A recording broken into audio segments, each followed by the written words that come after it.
Everyone, welcome to my YouTube channel. आज की इस वीडियो में हम क्लास 8 का मैथमेटिक्स इस सब्जेक्ट का लेसन नंबर 11 स्टैटिस्टिक्स इस लेसन के बारे में सीखेंगे। और आज की वीडियो में हम इस लेसन का टॉपिक देखेंगे अरिथमेटिक मीन क्या होता है, एवरेज, और उसके रिलेटेड प्रैक्टिस सेट 11.1 के सब क्वेश्चन को हम सॉल्व करेंगे। तो चलिए आज का वीडियो हम स्टार्ट करते हैं।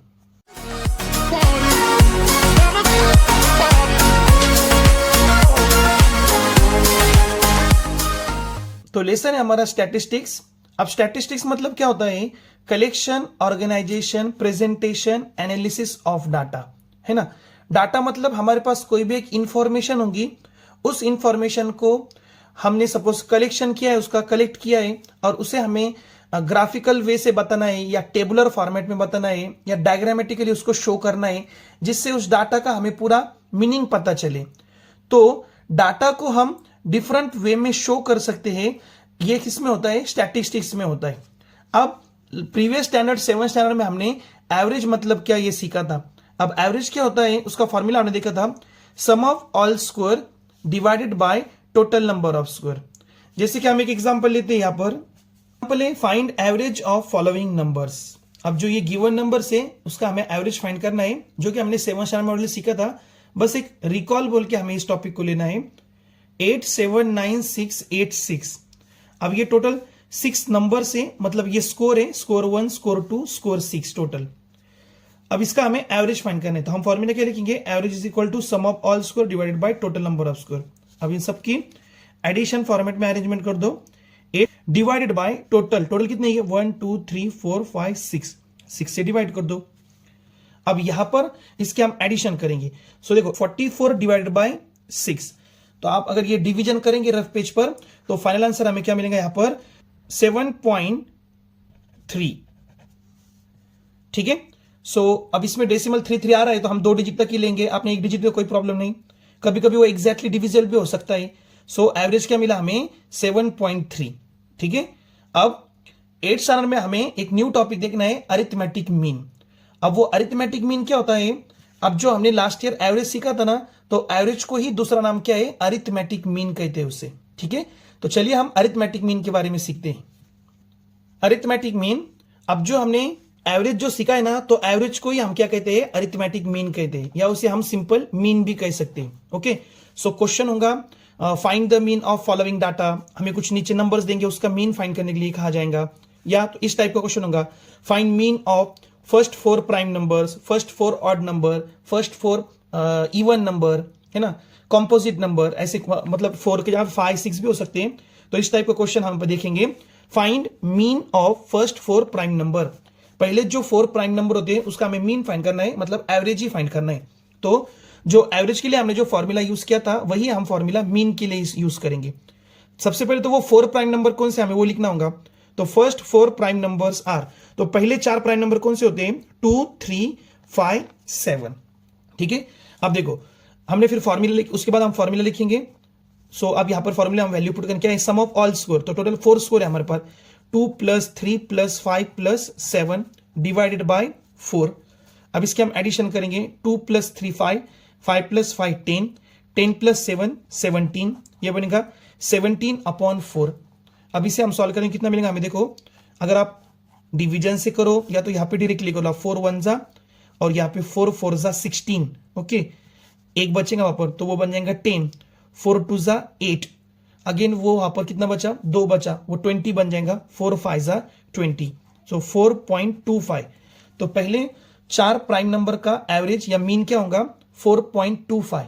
ओके। अब यहां पर ये तो होगा सिर्फ 4 प्राइम नंबर था या गिवन डाटा होगा तो 6 7 यहां पर स्कोर्स होंगे। बट अगर हमें large number of data given होगा, है ना, जैसे 30 20 25 40 50, तो यहां पर हम 2 + 5 + मतलब वो जितने 30 नंबर्स होंगे, 40 नंबर्स होंगे, तो उतनी बार एडिशन के हमें स्टेप लिखना होगा। तो यहां पर लार्ज नंबर ऑफ डाटा को हम क्या करते हैं? वहां पर फ्रीक्वेंसी डिस्ट्रीब्यूशन टेबल हम यूज करते हैं। तो अब हम मीन फाइंड करने के लिए क्वेश्चन देखेंगे जिसमें लार्ज नंबर ऑफ डाटा दिया हुआ है और वहां पर हम फ्रीक्वेंसी टेबल का यूज करेंगे। ठीक है। तो चलिए हम सेकंड एग्जांपल देखते हैं। अब देखो एग्जांपल है, the marks obtain by 37 students of standard 8 in the test of 10 marks are given below. Find mean of the data. अब ये जो डाटा है, ये डाटा मार्क्स रिलेटेड है आउट ऑफ 10 और कितने स्टूडेंट के, ये 37 स्टूडेंट्स के। अगर आप यहां पर इस वे में करेंगे, मतलब ये मार्क्स क्या देखो 2 4 4 8 ऐसे करते करते टोटल 37 है, तो ये डाटा तो हमको ऐसा लिखना होगा ना 2 4 4 8 6 मतलब 37 नंबर डिवाइडेड बाय 37। तो इसके लिए क्या होगा, यहां पर हमें टाइम लगेगा और हो सकता है हमारे कैलकुलेशन में वहां पर गलती भी हो। इसलिए बेटर है अगर लार्ज नंबर ऑफ डाटा वहां पर गिवन है तो हम टेबुलर फॉर्मेट यूज करेंगे। तो ये फ्रीक्वेंसी टेबल है। अब यहां पर देखो इसके 4 कॉलम होंगे हमेशा। अब इसके ऊपर आपको डाटा दिया तो ये 3 मार्क्स के लिए क्वेश्चन होगा और मीन भी पूछेंगे आपको, मतलब डाटा टेबल फिलअप करके फिर हमें मीन फाइंड करना है। और एक क्वेश्चन आपको 2 मार्क्स के लिए एक्टिविटी बेस्ड हो सकता है, मतलब पूरा रेडीमेड टेबल होगा और कहां पे आपको 4 बॉक्सेस देंगे, उस बॉक्सेस में आपको प्रॉपर नंबर फिलअप करना है। तो चलिए पहले कॉलम होता है हमारा स्कोर्स, जिसे हम XI बोलेंगे। दूसरा होगा टैली मार्क्स। तीसरा होगा फ्रीक्वेंसी, जिसे हम FI कहेंगे। और फोर्थ नंबर ये XI और FI इनका मल्टीप्लीकेशन। अब स्कोर किस रिलेटेड है, हमारे मार्क्स रिलेटेड है, तो हमने यहां पे मार्क्स लिखा। और ये इंफॉर्मेशन किसकी दी हमें, स्टूडेंट्स के बारे में, तो फ्रीक्वेंसी मतलब नंबर ऑफ स्टूडेंट। ठीक है, तो हर एक स्टूडेंट के अगर हम देखा जाए तो 4 मार्क्स 7-8 स्टूडेंट को मिले होंगे, है ना, पता नहीं, हमने मतलब रैंडमली आपको बोल दिया। तो अब इस डाटा में सबसे लोएस्ट नंबर क्या है, यहां पर 2, और सबसे हाईएस्ट नंबर क्या है 10। तो स्कोर में हम क्या लेंगे, देखो फिर 2 3 4 5 6 7 8 9 10, है ना। लोएस्ट मार्क 2 है और हाईएस्ट मार्क कितने 10 है। अब टैली मार्क्स में हमें 1 बाय 1 एक एक स्कोर को चेक करना है और उस हिसाब से हमें टैली मार्क्स में एक टिक लगानी है। देखो पहले क्या है 2, तो हम 2 पे टिक करेंगे, देन 4, फिर हम 4 पर टिक करेंगे, देन अगेन 4, ये 4, देन 8 6 8 6 7 3 7 3 8 9 10 8 9 10 10 8 5 10 8 5 7 6 5 7 6 5 4 6 7 4 6 7 8 4 8 4 सॉरी 4 रहा 8 9। अब देखो यहां पर 8 लेना है। अब ये 4 लाइंस कंप्लीट हुए, 5th नंबर लाइन को हम क्या करेंगे, स्लैंटिंग लाइन, मतलब ये एक फाइ का वहां पर कल एक ग्रुप होगा फाइ का। ठीक है, सो इस वे में हर एक स्कोर को टैली मार्क्स में लिखने के बाद हमें इस तरीके से फॉर्मेट मिलेगा। अब ये कितने, बस हम यहाँ पे काउंट करके लिखेंगे। सो 2 मार्क्स कितने स्टूडेंट को मिले, 1 स्टूडेंट को मिला है। 3 मार्क्स भी 1 स्टूडेंट को मिला है। 4 मार्क्स 5 स्टूडेंट को मिले हैं। 5 मार्क्स 2 स्टूडेंट को मिले हैं। 6 मार्क्स 5 स्टूडेंट्स को मिले हैं। देन यहाँ पे 6 स्टूडेंट्स को, ये 5, ये 5 + 3 8, और यहां पर ये 4। अब इन सबके हमें एडिशन करना है, मतलब टोटल फ्रीक्वेंसी, मतलब हम उसे कैपिटल N से रिप्रेजेंट करेंगे। ठीक है, सो हमें पता है 37 स्टूडेंट की इंफॉर्मेशन है, तो हमारी ये एडिशन भी 37 ही आनी चाहिए। अगर आपके एडिशन में गलती हो रही है तो फिर से आपको चेक करना होगा कि कहां पे तभी आपकी मिस्टेक हो चुकी है। तो यहां पर हम लिखेंगे 37, एडिशन करके देखो आप 37 ही मिलेगा। अब यहां पर लास्ट कॉलम में हमें क्या करना है, XI और FI का मल्टीप्लीकेशन करना है। आप चाहे तो ऐसा लिख सकते हैं 2 × 1 2, 3 × 1 3, 4 × 5 4 5 = 20, या आप तो डायरेक्टली लिख लो, कोई प्रॉब्लम नहीं। यहां पर देखो ये 5 2 = इस वे में आप टेबल कंप्लीट करो। 5 2 = 10, देन 6 5 = 30, 7 6 = 42, ओके, देन 8 5 = 40, 9 8 = 72 एंड 10 4 = 40।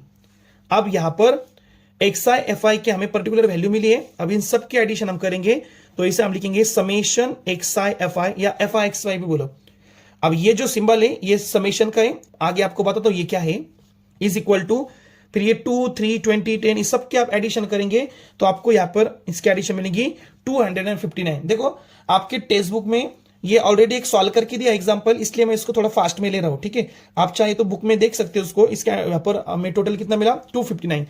अब हमें मीन फाइंड करना है, तो मीन का फॉर्मूला क्या होता है हमारा, मीन इज इक्वल टू हम क्या लिखेंगे, देखो ये जो टोटल मिला हमें summation XI FI divided by capital N। ठीक है, जैसे हम इसे यहां पे कहते थे ना, क्या कहते थे हम, सम ऑफ ऑल स्कोर। तो ये सबके एडिशन 37 की एडिशन इतनी मिलने वाली हमें 259, और उससे हम टोटल स्कोर से डिवाइड करेंगे। टोटल स्कोर कितने हमारे पास 37 है, मतलब उसे हमने कैपिटल N से रिप्रेजेंट किया, विच इज इक्वल टू 259 / 37 इसे आप सॉल्व करोगे आपको मिलेगा 7। डिवीजन से सॉल्व करो, है ना, आपको डिवीजन ऑपरेशन भी यूज करना होगा अगर आपको यहाँ पे डायरेक्टली सॉल्व नहीं करते आ रहा है तो मीन में कितना मिला हमें 7, मतलब मीन एवरेज मार्क्स कितने मिले हर स्टूडेंट को 7 मार्क्स। ठीक है, अब इसमें ये फॉर्मूले को हम यहाँ पर डिटेल में देखते हैं फॉर्मूला क्या होता है। तो हमने जो फॉर्मूला यूज किया उसमें हमने किस टाइप का एक सिंबल यूज किया है ना, ये सिंबल किसका होता है सम। ये सिंबल क्या हमें सजेस्ट करता है सम, समेशन, एडिशन। इस सिंबल को हम सिग्मा कहेंगे, ठीक है, पर रीड करते हुए उसे हम समेशन ही रीड करेंगे जो कि हमें सम इंडिकेट करता है, मतलब वहां पर हमें एडिशन करना है।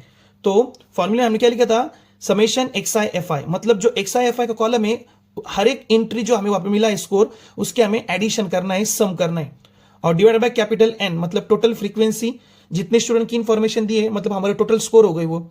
और मीन को एक्स बार है ना, स्मॉल एक्स और उसके ऊपर डैश बार, एक्स बार से डिनोट करते मीन एक्स बार।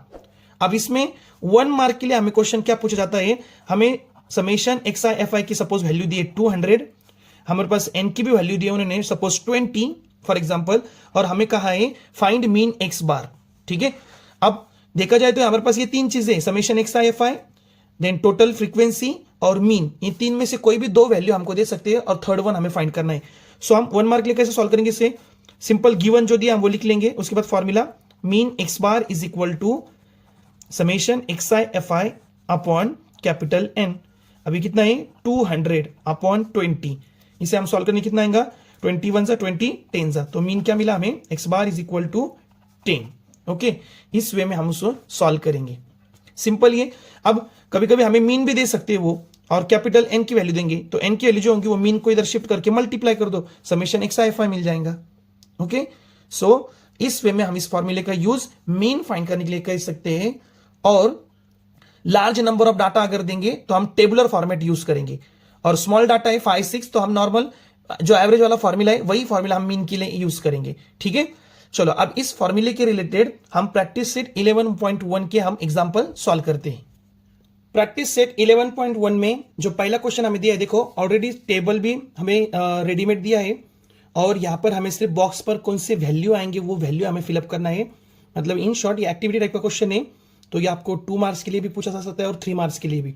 चलो क्या दिया information, the following table shows the number of saplings planted by 30 student, fill in the boxes and fill the average number of the sapling planted by each student। देखो 3 column इसमें, tally mark का column नहीं है इसमें, number of saplings scores जिसे हम x i कहेंगे, number of students मतलब frequency f i into x i. चलो टेबल कंप्लीट करते हैं हम। 1 नंबर ऑफ स्टूडेंट 4 और 4 1 जा 4, यहां पर 2 है, यहां पर 6 है, 2 6 जा कितना होगा ये 12।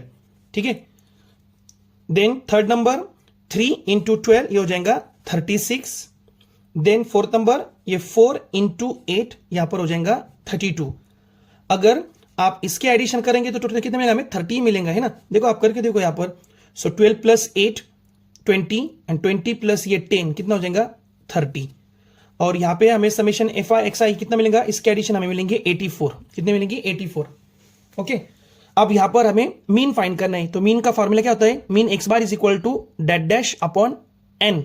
तो यहां पर हमें लिखेंगे summation f i x i लिखो या एक्स आई एफ आई लिखो, कोई प्रॉब्लम नहीं। ठीक है, अब यहां पर वैल्यू पुट करेंगे हम, नेक्स्ट स्टेप में वैल्यू पुट करेंगे। एफ आई एक्स आई कितना मिला हमें 84, 84 डिवाइडेड बाय कितना मिला हमें 30। अब यहां पर इसे आप सॉल्व करेंगे तो हमें आंसर मिलेगा 2.8, कितना मिलेगा 2.8। बट देखा जाए तो एक स्टूडेंट ने, हम ऐसा तो नहीं कर सकते ना 2.8 सैपलिंग लगाए वहां पर, ऐसा नहीं कहेंगे ना। तो नंबर ऑफ सैपलिंग हमेशा तो इंटीजर फॉर्मेट में होंगे, डेसिमल में तो नहीं होंगे। तो 2.8 किसके नियर अबाउट है ये 3 के, so the average number of tree planted 3। हम ऐसा नहीं कर सकते ना the average number of tree planted 2.8 tree लगाया, मतलब कितना ट्री लगाया उसने। तो जो नंबर वहां पर हम डेसिमल में नहीं लिख सकते तो उसका हम नियरेस्ट इंटीजर करके लिख देंगे वहां पर। सो 2.8 ये 3 के क्लोज है ना, सो क्लोज टू 3, सो 3 हम आंसर लेंगे यहां पर। अगर हाइट का क्वेश्चन है, वेट का क्वेश्चन है, तो वहां पर हम उसके डेसिमल में एज इट इज लगेंगे, कोई प्रॉब्लम नहीं। ठीक है, चलो बढ़ते हम सेकंड नंबर क्वेश्चन की तरफ। अब सेकंड नंबर क्वेश्चन क्या दिया देखो हमें, the following table shows the electricity in units use by 25 families of Ekalara village in the month of May, complete the table and answer the following question. अब इस type का भी क्वेश्चन हमें पूछ सकते हैं कि हमें पूरी रेडीमेड इंफॉर्मेशन होगी वहां पर या इनकम्प्लीट होगी जिसे हमें कंप्लीट करना होगा, और उसके रिलेटेड हमें क्वेश्चन आंसर लिखना होगा। ठीक है, अब देखो इलेक्ट्रिसिटी यूज यूनिट्स XI, ये कॉलम है। नंबर ऑफ फैमिली मतलब इतने यूनिट्स कितने फैमिली यूज करते हैं FI, और FI XI तो हमें फाइंड करना है, और फिर हमें ये 4 क्वेश्चन के आंसर वहां पर लिखना होगा। चलो हम ये सॉल्व करते हैं। 30 × 7 ये कितना बनेगा 210, देन 45 2 जा ये बनेगा 90, देन 60 × 8 6 8 जा 48, और ये 60 का 0 ये बनेगा 480, देन 75 फाइजा हम लेंगे तो उसमें कितना मिलेगा हमें 375 आंसर मिलेगा। ठीक है, एंड 93 जा 9 3 जा 27, और उसे लगा दो 0 270। अब यहां पर हम ये एडिशन करेंगे तो ये एडिशन हमें मिलेंगी 25, क्योंकि 25 फैमिलीज की हमें इंफॉर्मेशन दी है। और समेशन FI XI अगर आप इन सबके एडिशन करेंगे तो आपको मिलेगा 1425। चलो अब इसमें हम फर्स्ट क्वेश्चन का आंसर लिखेंगे। फर्स्ट क्वेश्चन क्या कर रहे हैं, how many families use 45 units electricity. अब इलेक्ट्रिसिटी यहां पे दिया है 45, सो 45 यूनिट्स कितने फैमिली यूज कर रहे हैं 2 फैमिली, तो हमारा फर्स्ट का आंसर क्या होगा 2 फैमिलीज। ठीक है, आपको पूरा लिखना, पूरा लिखो 2 families use 45 units electricity. Then second number, state the score, मतलब हमें स्कोर लिखना है, ये स्कोर लिखना है, इसमें से एक आंसर है हमारा। The frequency of which is 5। अब फ्रीक्वेंसी 5 ये कौन से स्कोर की चेक करो 75, फिर the score is 75, the score is 75। Okay, 5 frequency है, मतलब 5 फैमिलीज यूज करते हैं, वो कौन सा यूनिट है, कौन सी इलेक्ट्रिसिटी यूनिट है वो 75। ठीक है, then third number, find n and summation FI XI, तो हमने फाइंड किया है ना, n is equal to 25 and summation FI XI is equal to 1425। ठीक है, and then final, find the mean of electricity use by each family in the month of May. मतलब हर family ने अलग अलग डिफरेंट टाइप्स के यहाँ पर इलेक्ट्रिसिटी यूज किया है ना, तो ये यूनिट्स को हमें इनका मीन फाइंड करना है, मतलब हम फॉर्मूला यूज करेंगे। सो फॉर्मूला क्या होगा हमारा फोर्थ नंबर में, mean x bar is equal to summation FI XI divided by n 1425 divided by 25। ठीक है, अगर आपको डायरेक्ट नहीं आता तो आप ये वाली प्रोसीजर यूज कर सकते हैं, 1425 डिवाइडेड बाय 25, तो डिवीजन 25 का टेबल आप साइड में लिख दो, है ना। अब अगर आपको फास्ट कैलकुलेशन आता है यहां पर आप सॉल्व कर दो उसको, तो यहां पर अगर आप इसे सॉल्व करेंगे तो हमें फाइनल आंसर मिलेगा 57। उम्मीद है आपको सेकंड नंबर क्वेश्चन अच्छे समझाऊंगा। चलो बढ़ते हम थर्ड नंबर क्वेश्चन की तरफ। थर्ड नंबर क्वेश्चन है, अब इस क्वेश्चन को मैंने यहाँ पे शॉर्ट में लिखा है, पूरे स्कोर्स मैंने नहीं लिखा है, आप आपके टेक्स्ट बुक में ऑब्जर्व करो। The number of members in the 40 family in Bihar are as follows 1 6 5, ऐसा करके टोटल 40 फैमिलीज के नंबर ऑफ मेंबर्स वहां पे मेंशन किए। Prepare frequency table and find mean of members of 40 family. अगर यहां पर उन्होंने ये प्रिपेयर फ्रीक्वेंसी टेबल नहीं भी दिया होता तो 40 फैमिली के रिलेटेड इंफॉर्मेशन है, तो वहां पर हमें फ्रीक्वेंसी टेबल यूज करना ही होगा। सो टेबल को हम इस वे में ड्रॉ करेंगे, नंबर ऑफ मेंबर स्कोर। अगर आपको नंबर ऑफ मेंबर ये टॉपिक एग्जाम में आपको याद नहीं होगा तो क्या लिखना है आपको, अगर कंफ्यूजन होगा तो सिंपल आप स्कोर XI लिखो और यहाँ पे फ्रीक्वेंसी FI लिख दो, टैली मार्क्स FI XI। अब इसमें लोएस्ट नंबर 1 है और हाईएस्ट नंबर 7 है, इसलिए हमने 1 to 7 यहां पर नंबर्स लिया है ना। अब यहां पर हम 1 by 1 एक एक स्कोर लेंगे तो ये कंप्लीट करेंगे। तो 1 by 1 स्कोर को टैली मार्क में लिखने के बाद हमें इस टाइप में टेबल मिलेगा। अब यहां पर हम इनका मल्टीप्लिकेशन करेंगे, 1 into 2, 2 1 जा 2, 8 2 जा 16, देन 7 3 जा 21, 4 8 जा या 8 4 जा 32, 5 7 जा 35, 6 6 जा 36 और 7 2 जा 14, और यहां पर हम मिलेगा सम ऑफ FI XI। अब इन सब के आप एडिशन करेंगे तो हमें एडिशन मिलेगी 156। कितनी मिलेगी 100, मतलब टोटल फैमिली मेंबर्स कितने हो गए 156 से। ठीक है, मतलब इन सब के एडिशन करेंगे 156 मिलेगा। सो टेबुलर वे में हम इस टाइप में सॉल्व करेंगे। अब हमें मीन फाइंड करना है, मीन ऑफ मेंबर्स फाइंड करना है। सो हम फॉर्मूला यूज करेंगे, mean x bar is equal to sum of FI XI divided by n। अब ये कितना मिला हमें 156 डिवाइडेड बाय ये 40। अब इसे आप सॉल्व करेंगे तो हमें आंसर मिलेगा 3.9। क्या आंसर मिलेगा 3.9। अब अगेन फैमिली के मेंबर है, अब यहां पर वो डेसिमल में तो नहीं होंगे ना। अगर आपने ऐसा भी आंसर रखा तो कोई प्रॉब्लम नहीं है, और इसको नियर अबाउट 4 लिख दिया आपने तो भी चलेगा। तो final answer, the mean of members पर फैमिली और ईच फैमिली इज 4। ठीक है, उम्मीद है आपको ये क्वेश्चन भी समझा होगा। अब बढ़ते हैं हम इसमें का जो लास्ट क्वेश्चन है, क्वेश्चन नंबर 4 की तरफ। सो 4th नंबर क्वेश्चन है, the number of science and mathematics project submitted by model high school Nandpur in last 20 years at the state level science exhibition is. अब यहां पर हमें 20 ईयर्स के नंबर ऑफ प्रोजेक्ट्स दिए, यहां पर कितने। Prepare a frequency table and find the mean of the data. तो अगेन हमें फ्रीक्वेंसी टेबल वहां पर बनाना होगा और फाइनली हमें मीन फाइंड करना होगा, मीन ऑफ द डाटा। तो देखो इस वे में हम टेबल ड्रॉ करेंगे। अब देखो यहां पे मैंने क्या किया, इस बार मैंने जो हमें ये रोज लिए है ना, तो यहां पर मैंने ये 2 लाइंस के लिए, देखो तो बेटर है आप 2 लाइंस की रोज लो आपकी नोटबुक में या एग्जाम में, क्योंकि इससे जो है ना तो यहां पर प्रेजेंटेशन अच्छा होता है। तो बेटर है आप यहां पर ये 2 लाइंस की रोज लो। कॉलम का कोई प्रॉब्लम नहीं, आप 4 इक्वल पार्ट्स करेंगे तो भी चलेगा। Number of projects, tally mark, number of years, frequency हमारी है ना FI और FI XI। सो इस वे में हम टेबल कंप्लीट करेंगे तो हमें ये मिलेगा। बस अब मल्टीप्लीकेशन कर दो, 3 1 जा 3, 6 2 जा 12, 6 3 जा 18, देन 3 4 जा 12 और 2 5 जा 10। इनके एडिशन करेंगे हम, सम ऑफ XI FI या FI XI बोलो, ये मिलेगा हमें 55। ओके, अब हम मीन फाइंड करेंगे। So mean x bar is equal to sum of FI XI divided by total frequency n। ये मिला हमें 55 डिवाइडेड बाय 20। तो 55 को आप 20 से डिवाइड करेंगे तो हमें आंसर मिलेगा 2.75। The mean of data is 2.75। Okay, उम्मीद है आज का वीडियो आपको अच्छा लगा होगा स्टूडेंट्स, और प्रैक्टिस सेट 11 पॉइंट के हमने चारों क्वेश्चन को सॉल्व किया है। आज का वीडियो आपको अच्छा लगा तो वीडियो को लाइक कीजिए, कमेंट कीजिए और शेयर जरूर कीजिए। Thank you.